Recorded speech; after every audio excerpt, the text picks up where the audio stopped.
جی آپ کی طرف شکریہ جناب اسپیکر. جناب اسپیکر، میں سب سے پہلے خیبر پولیس کے جوانوں کو خراج تحسین پیش کروں گا. حقیقت یہ ہے کہ ہماری خیبر پختونخوا کے پولیس نے جو قربانیاں دی ہیں وہ تاریخ کا ایک حصہ ہے کہ جتنے قربانیاں پولیس فورس نے دی ہیں شاید کسی اور نے نہیں دی ہوں. جناب اسپیکر، اس کی وجوہات کیا ہیں؟ بار بار دہشت گردی کیوں ہو رہی ہے؟ اے پی ایس کا واقعہ ہوا جناب اسپیکر، اسی طرح دوسرے واقعات ہوئے، اور خاص کر کچھ مہینے پہلے اہل تشیع کی مسجد پر پشاور قصہ خانی کے بالکل بیک سائڈ پہ عقب پہ کوچائی رسالدار میں درجنوں افراد وہاں بھی اس دہشت گردی کے بین چھڑ گئے. اس کی بنیادی وجہ یہ ہے جناب اسپیکر کہ ہماری حکومتوں کی ترجیحات یہ نہیں ہیں کہ اس ملک میں امن آ جائے، اور یہ آپ کو ماننا پڑے گا. اگر ہماری ترجیحات میں یہ ہوتی کہ اس ملک میں امن آنا چاہیے اور امن کے بغیر نہ ہماری معیشت مستحکم ہوگی، نہ یہ ملک سیاسی طور پر استحکام پائے گا، اور نہ ہم آگے جا سکتے ہیں، تو ابھی تک اس کے لیے کوئی پالیسی بنائی جاتی. جناب اسپیکر، ہمارے ہر ملک کے دشمن ہوتے ہیں. ہمارا دشمن جو ہے وہ انڈیا ہے.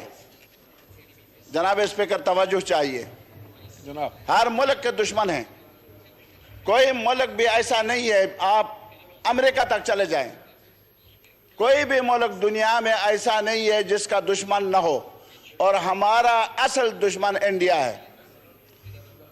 پاکستان بننے کے بعد ابھی تک پاکستان کو غیر مستحکم کرنے کے لیے انڈیا نے جو کردار ادا کیا ہے وہ آپ کے سامنے ہے. کیا ہماری حکومتوں، پچھلی حکومتوں نے، جتنے بھی حکومتیں آئی ہیں، چاہے وہ ڈکٹیٹر کا ہو، چاہے وہ سیاسی افراد کے ہوں جو آئے ہیں، سیاسی پارٹیوں کا ہو، لیکن مجھے یہ بتائیں کہ ہم نے انڈیا کے سازشوں کو بے نقاب کرنے کے لیے کیا پالیسی بنائی ہے؟ ہم نے کیا کردار ادا کیا؟ یہ جو آج کہا جا رہا ہے ٹی ٹی پی خراسانی، کبھی کہتے ہیں ٹی ٹی پی فلانی افغانی، کبھی کہتے ہیں ٹی ٹی پی ایرانی، یہ کیا ہے؟ ہمارے پاس اتنے بھی معلومات نہیں ہے کہ یہ لوگ کہاں رہ رہے ہیں، کہاں سے آ گئے ہیں، اور کہاں جا کر یہ واردات کریں گے. جب ایک جلسہ ہوتا ہے جناب اسپیکر پاکستان کسی بھی جگہ میں، ہمیں کہا جاتا ہے کہ یہاں تھریٹ ہے اور خودکش حملے کا، اور ہمیں اطلاع ملی ہے. جب اتنی جلدی ان کو اطلاع مل جاتی ہے ہمارے فورسز کو، تو یہ اطلاع کیوں نہیں ملی کہ آج پولیس لائن میں بھی خودکش دھماکہ ہو رہا ہے؟ کیوں پتہ نہیں لگا؟ جناب اسپیکر، اگر اے پی ایس کے جو دہشت گردی ہوئی اس کے اصل حقائق کو سامنے لایا جاتا اور اس کے مطابق مجرموں کو سزا دی جاتی، اس طرح قصہ خانی میں اہل تشیع کے مسجد میں جو دھماکہ ہوا اس کے اصل محرکین کو پکڑا جاتا، ان دہشت گردوں کو بھی سزا دی جاتی. اس طرح دوسرے جو بنوں میں آج کل ہوا، تو میں کہہ رہا ہوں کہ کوئی بھی دہشت گرد جرأت نہیں کر سکتا تھا کہ وہ کل جو ہے ہمارے پولیس کے اس میں لائن میں اس طرح کے دہشت گردی کرے. جناب اسپیکر، میں شہداء کو خراج تحسین پیش کرنے کے ساتھ ساتھ آج سراج الحق صاحب نے اسپتال میں جا کر زخمیوں کی عیادت کی ہے، اور ان کا کہنا یہ ہے کہ الحمدللہ ریڈنگ کے اسپتال کے ڈاکٹروں نے، عملے نے جو خدمت ان کی ہے وہ بھی خراج تحسین کے مستحق ہیں. سراج الحق صاحب فرماتے ہیں کہ الخدمت فاؤنڈیشن اور اسلامی جمعیت الطلباء نے جس انداز میں زخمیوں کو ریلیف پہنچانے، اسپتال میں پہنچانے، ان کے لیے خون دینے اور الخدمت فاؤنڈیشن نے اپنے تمام وسائل کو اس طرح مرکوز کر کے ان کی جو خدمت کی ہے میں ان کو بھی خراج تحسین پیش کرتا ہوں۔ جناب اسپیکر، ہمارے ملک میں اس وقت سیاسی عدم استحکام ہے جناب اسپیکر، اور یہ سیاسی عدم استحکام خود دہشت گردی ہے، یہ خود دہشت گردی ہے جناب اسپیکر۔ اس کی وجہ یہ ہے کہ سیاسی عدم استحکام کی وجہ سے عوام جو ہیں وہ بالکل ان کی جان، عزت، ابرو وہ محفوظ نہیں ہے۔ میرا بھی نہیں ہے، آپ کا بھی نہیں ہے، کسی ممبر کا بھی نہیں ہے۔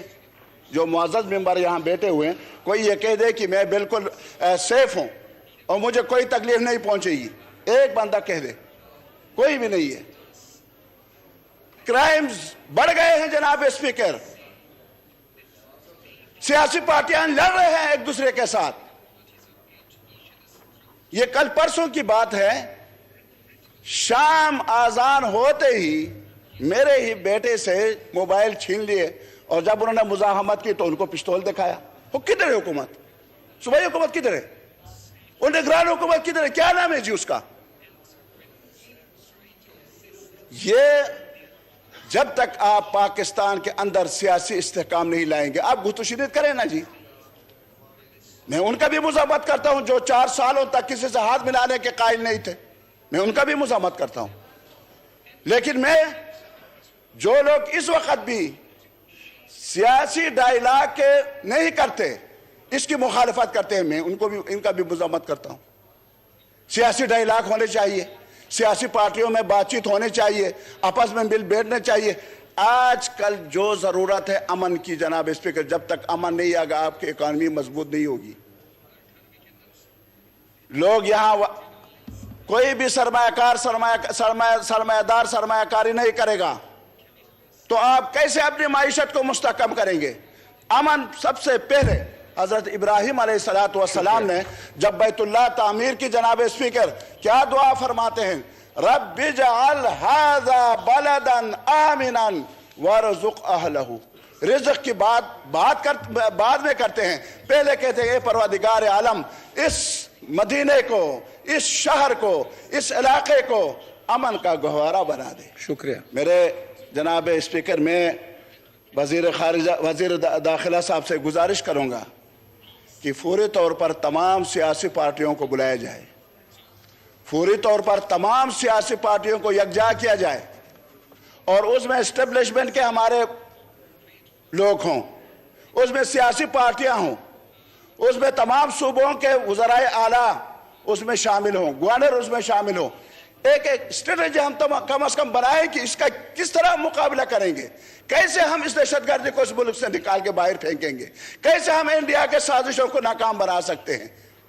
اکیلی ایک سیاسی پارٹی کا کام یہ نہیں ہے، اور یہ فوری طور پر ہونا چاہیے، اور یہاں قومی اسمبلی میں ہونا چاہیے، آپ کے چیمبر میں ہونا چاہیے، وزیر اعظم کے چیمبر میں ہونا چاہیے، وزیر اعظم کے آفس میں ہونا چاہیے۔ بہرحال سیاسی ڈائیلاگ انتہائی ضروری ہے، اس کے لیے پالیسی بنانے کی ضرورت ہے۔ تمام سیاسی پارٹیوں کے اکابرین کو، ان کے صدور کو بلایا جائے اور ان سے تجویزیں لی جائیں اور مشاورت کر کے ایک پالیسی ترتیب دی جائے۔ شکریہ جناب اسپیکر۔